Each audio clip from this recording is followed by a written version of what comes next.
Pemirsa, di tengah kencangnya isu reshuffle Kabinet PDI Perjuangan melalui Wasekjennya, Ahmad Basarah menyarankan agar Presiden Joko Widodo membuat terobosan politik dengan menarik salah satu parpol di Koalisi Merah Putih untuk bergabung di Kabinet. PDI Perjuangan mengakui Koalisi Indonesia Hebat lemah di parlemen sehingga tidak maksimal mengawal program-program pemerintah. Jokowi juga diminta bersikap realistis melihat kondisi politik saat ini. Akan seperti apa konstelasi politik di parlemen jika akhirnya Jokowi memilih menteri dari KMP.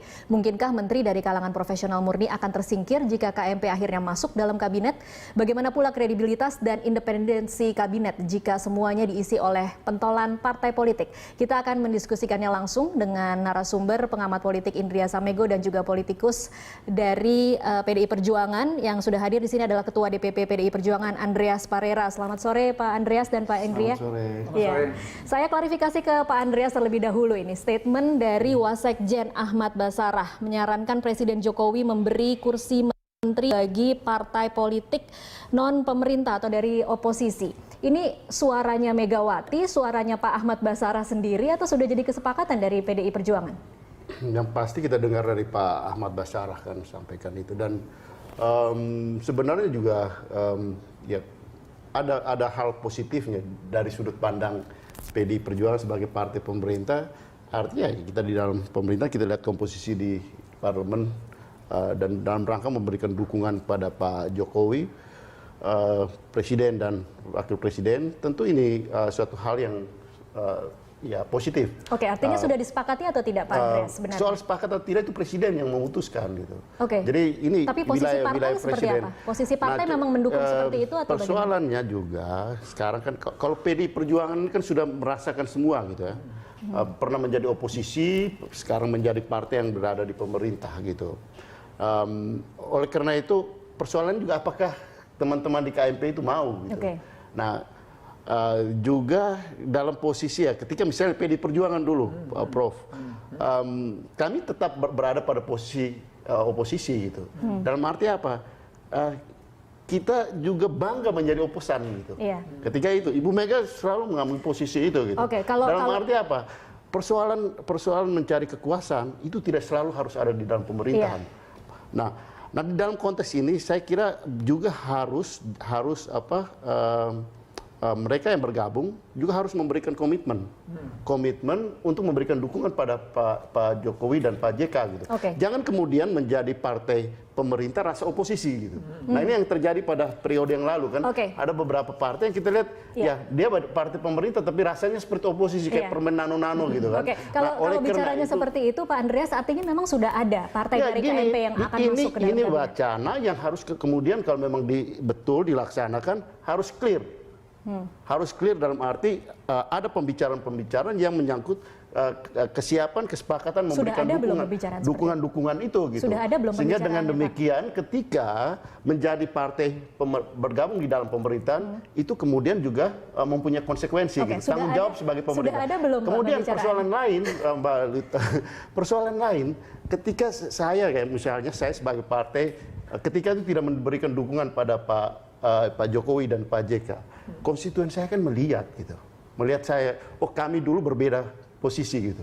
Tapi sekarang dia masuk di dalam pemerintahan, itu juga ada tanggung jawab moralnya. Saya kira persoalan ini masih di dalam pembicaraan dan saya kira teman-teman KMP juga akan berpikir dan mempertimbangkan itu. Kalau mau ya silakan. Oke, Pak Andreas saya tanya lagi, sudah ada atau belum pembicaraan? Ini wacana yang disampaikan oleh Pak Baskara dan saya kira keputusan itu ada di pemerintah, ada di Presiden.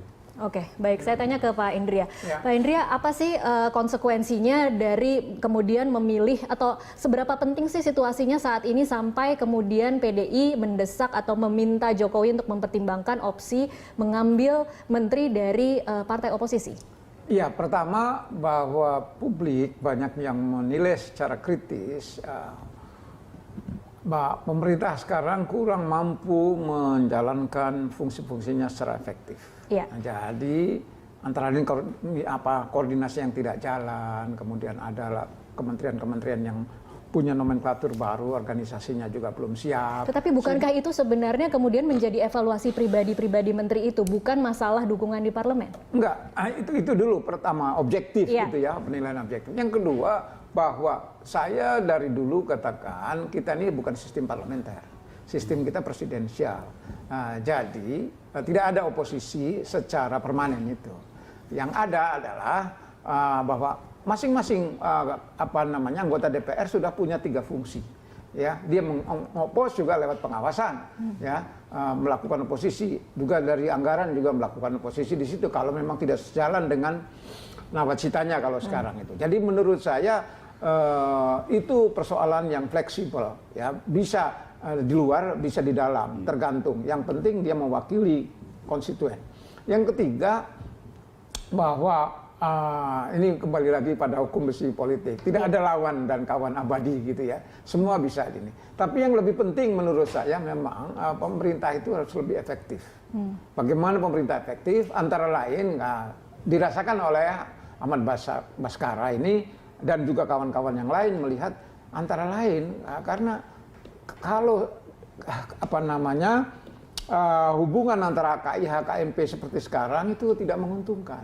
Nah, selalu ada oposisi permanen begitu. Ya, dan oposisi di Indonesia tidak seperti di negara lain. Kalau negara lain oposisi itu lihat program. Kalau programnya berbeda ini, tapi di sini kan lihat orangnya. Bukan kawan kita. Jadi diopos gitu kan. Padahal mungkin saja programnya itu demi kepentingan bangsa. Jadi misalnya dalam kaitannya dengan soal dana dapil misalnya kan, ya itu kan kenapa muncul itu? Karena mungkin ada distrust gitu kan. Distrust, eksekutif tidak bisa menjalankan, makanya mereka minta bagian gitu. Mestinya nggak boleh begitu. Kalau fungsi legislasi, pengawasan dan budgeting sudah jalan, maka dana dapil dan lain-lain serahkan pada implementer. Implementer itu eksekutif gitu. Jadi ini yang menunjukkan bahwa tata kelola pemerintahan secara baik itu masih memprihatinkan. Oke, baik. Pak Andreas, sebenarnya kalau dirasakan di parlemen sendiri, seberapa sih sebenarnya kelemahan atau merasa tidak cukup aman posisinya dari KIH, sehingga kemudian merasa harus ada yang masuk nih dalam kabinet supaya posisi di parlemen lebih kuat? Ya, saya kira proses yang berkembang selama ini sebenarnya sudah mencerminkan itu gitu. Artinya kita melihat real politiknya gitu yang berada di parlemen. Dalam arti bahwa tetap saja bagaimanapun keputusan-keputusan itu memerlukan ya dukungan dari komposisi jumlah anggota yang ada di fraksi itu gitu. Sehingga ya kalau itu menjadi ya dalam posisi lebih baik atau lebih menguntungkan untuk partai-partai yang mendukung presiden dan pemerintahan ini, saya kira ini akan juga seperti yang tadi Prof.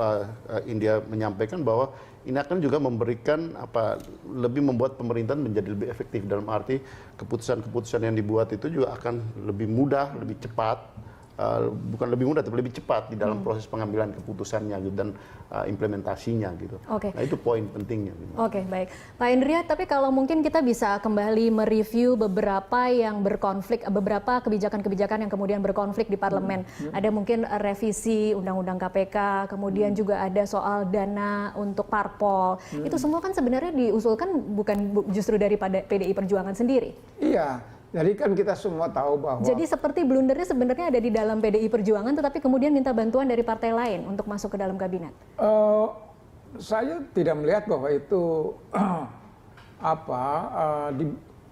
persoalan itu dibebankan pada PDI Perjuangan, tapi memang ini akibat dari dikotomi atau konflik antara KIH, KMP pasca pemilu presiden yang lalu itu mengakibatkan tidak terlalu mudah untuk disepakati sebuah program. Selalu ada yang tadi Pak Andreas juga sudah akui bahwa ada upaya-upaya melakukan delegitimasi gitu, sehingga tidak efektif pembuatan keputusan ini, terganggu terus. Sebaliknya juga begitu. Misalnya gagasan tentang revisi Undang-Undang 2002 KPK itu juga menghadapi resistensi yang begitu kuat karena adanya perbedaan-perbedaan bukan di dalam substansinya, tetapi karena memang dari awal sudah pokoknya sudah bahasa Jawanya pokoknya gitu. Nah itu oposisi gitu. Nah ini kan tidak bagus untuk pemerintah yang sudah seharusnya membuat keputusan-keputusan, menjalankan keputusan secara lebih efektif. Baik, pertanyaannya sekarang kalau kemudian diajak bergabung, akankah kemudian menjadi jaminan bahwa posisi pemerintah atau semua kebijakannya akan aman di parlemen? Kita akan bahas nanti di segmen selanjutnya. Pemirsa tetaplah bersama kami.